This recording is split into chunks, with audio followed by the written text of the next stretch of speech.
Doman, the offensive coordinator at Cunningham, talked about the fact that he likes to rely on a lot of people, including Lance Reynolds.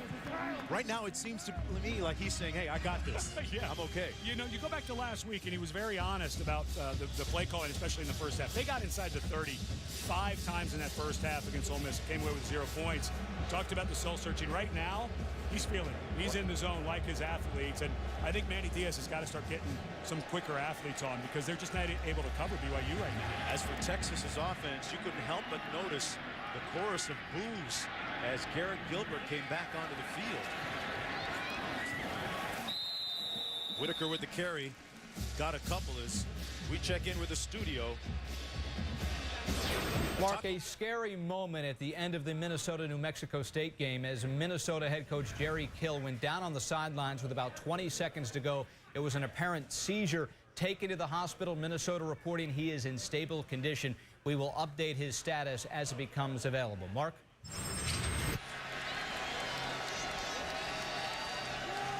Okay, Ryan.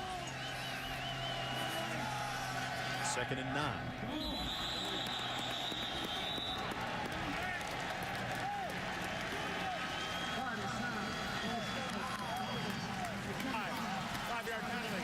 Still second down. How shaken is this Texas offense right now? Right now, I think too many guys are thinking about last year.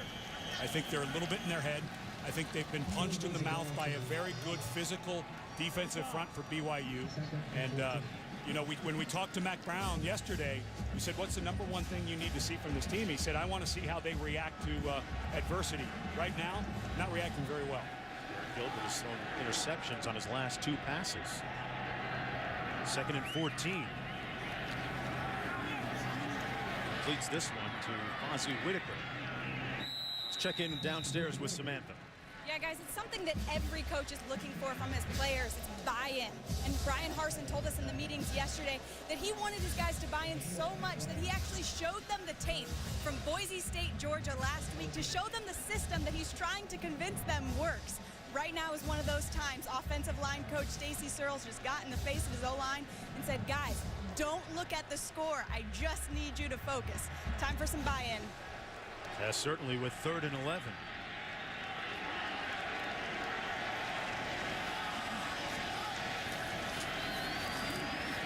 Edwards steps up.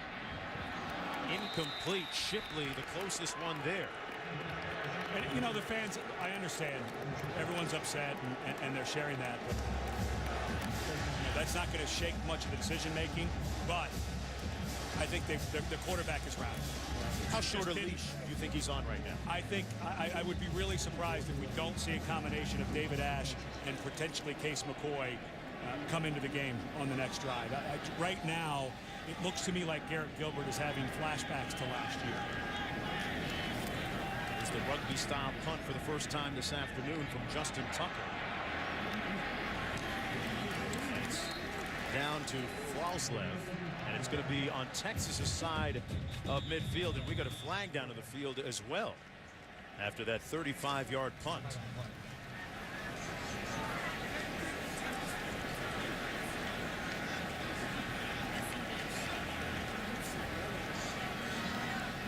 After the play was over, personal foul, receiving team, number 7, 15-yard penalty, first down. We need a timeout. That's going to move it back to BYU side of midfield, and the silence here is deafening. A look of disbelief etched across the countenance of most of the people in burnt orange. More when we come back. ESPN's College Football Primetime, brought to you by Nissan, proud partner of the Heisman Trophy, and E-Trade, investing unleashed. Well, the ship's not sinking yet for Texas, but it may be taking on a little bit of water because they got a couple of quarterbacks warming up on the sidelines right now. Case McCoy and David Ash, 6 and 14, right to left, respectively. You've got 4 3-and-outs in 5 drives, and Gilbert has looked pretty shaky. On first down, DiLuigi with nowhere to go. Got back to the line of scrimmage to be 2nd down and 10. Heaps, meanwhile, In stark contrast, Ed, he's hit 6 of his last 8 passes. One of those a touchdown. We watched that game last week against Ole Miss, and it was the first half was just not good. He had the interception return for a touchdown. The second half, though, 14 for 17, and it looked like he'd come right into that. And I can't say enough about the difference in play calling. Brandon Doman is just, in his first year, second game, he's really feeling it. On 2nd and 10.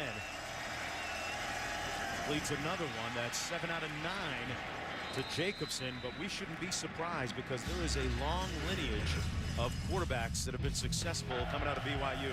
And a lot of them stay in touch with the program, and Heaps talked to us the other day about how he talks to Robbie Bosco and all the guys that used to play that still keep in touch and gets a lot from them. You know, you watch this guy throw. He's not a tall guy. Reminds me a lot of Drew Brees.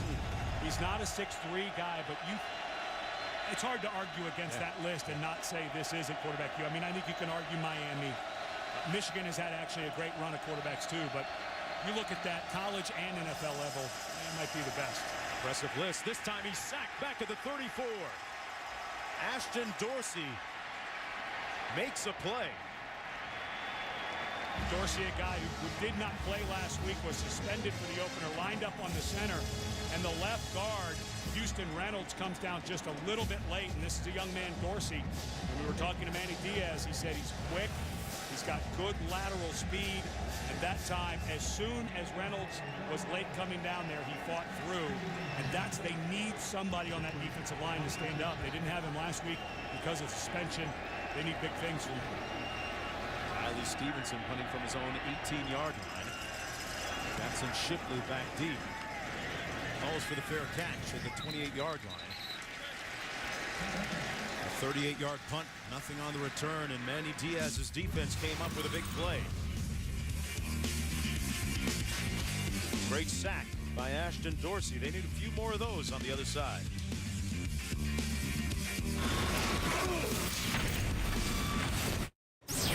Brian Burr in studio. Have a programming update for you. Notre Dame, Michigan, about ready to start on ESPN News as we await the end of South Carolina, Georgia on ESPN. 110,000 large at Michigan Stadium. That on ESPN News, Mark.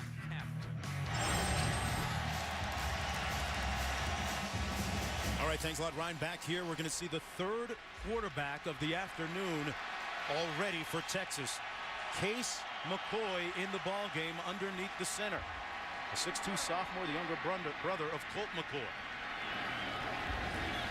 Eric Gilbert, the starter, watching from the sidelines right now, and a handoff to Malcolm Brown, another freshman. 2nd down and 10. What do you make of this change, Ed? Well, a lot of people may be thinking that Ash would come in, but Ash is a guy who now comes in. I think they may rotate them in and out, but Case McCoy, for a while there, was first in camp. Not physically as good a thrower as his brother, but just has that same kind of ability to rally people. And in talking to the coaches, they said all that happens when he goes in the game is we move the ball. And that's what happened all through camp, all through spring, because he enrolled early. Expect some run plays with Ash in. And flags down in the field. And while they sort this out, let me ask you this. Is this reek of panic, or is this a strategic thing? You know, I think you had to make a change. Offense. 5-yard penalty. Still 2nd down. I don't think it reeks of panic. I think that Gilbert he just wasn't playing well. Okay. And you had to make the change, and then the crowd started getting on him, and that's just not good for a young man's psyche. So I think this is the right move. But I think what Brian Harsin has to be very careful about is all of the bag of tricks he has. I think he's just got to simplify for these two young quarterbacks. Don't make them think too much. They already have a procedure penalty. McCoy on his first throw completes it. And a fumble by White. Darius White made the catch and then lost the handle. So even when they make a play, it becomes a convoluted situation with a drop, a gain of 5 on the play. And, you know, that's the truth about the quarterback position. It is the most difficult position, in my opinion, in all of sports. The amount of information you have to need, the amount of pressure you need to know, the amount of pressure on you. And Gilbert did look a little shaky there for a while, but, you know, it's not like the running game's been doing really well. It's not like they're picking up big chunks of yardage either in the run game. 3rd and long. McCoy steps up, And he's brought down way short of the first down, fourth down coming up.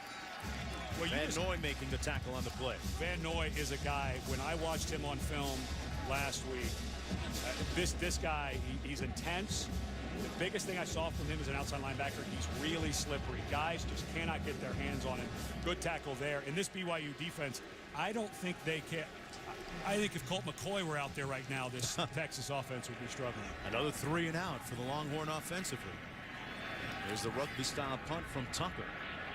Takes a great bounce and fielded at the 21. Good coverage by Texas. Jacobson brought down immediately. They could use a win or two on the field goal, on the field position battle. 50-yard punt, nothing on the return, and no points yet for Mac Brown's team.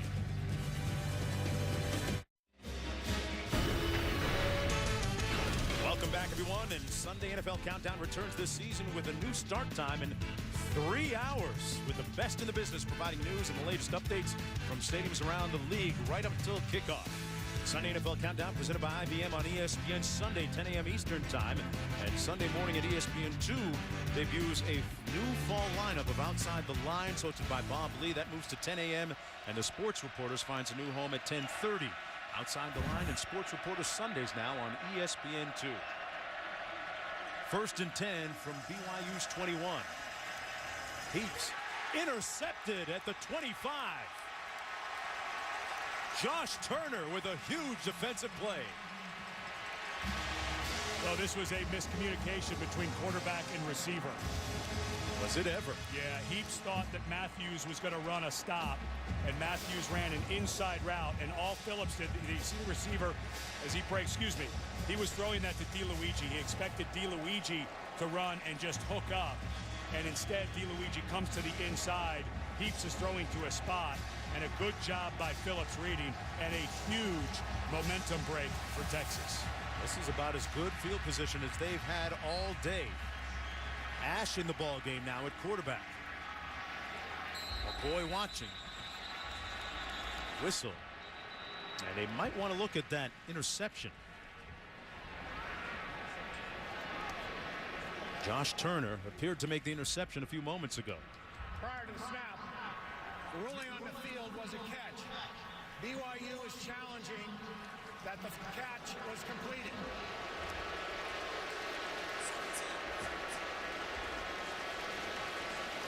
They're going to challenge this interception. Let's take a look at it. Can't see if the nose of the ball hit the ground, but watch Phillips. He tries it, gets through his arms, and he tries to squeeze it between his knees. Remember, the rule is I don't think that ball hit the ground, but we can't see if it did or not. This may be the better angle. Phillips appeared to make the play clean. Yeah. What throws you off? The tape on his knee looks like the stripe of the football, but that was a clean catch. So the challenge will take a timeout away from BYU. I think a good challenge, though. I don't think this is a wasted timeout. But watch. Adrian Phillips. Yeah, you can see that tape around his knee. That you think that might be the ball on the ground, but it's not. That ball clearly above the ground. This is they should come back, and the language should be the ruling on the field is confirmed, which means that the video confirmed the call on the field. There it is. Ruling on the field is confirmed. BYU will be charged. Second charge timeout. They also are out of challenges. A new thing that's happening this year is in coaches' boxes, you can have a feed from the game. So the coaches can call down from the BYU box and say, challenge this, coach. This is not an interception. I think the BYU coaches saw that tape around Phillips's leg and thought that was the stripe of the football. And if you did, it wasn't a catch, but that ball clearly was called. So here we go on 1st and 10 from the 25. Ash out of the shotgun. Keeps it himself. Great bit of ball handling that time by David Ash as we go back to the studio.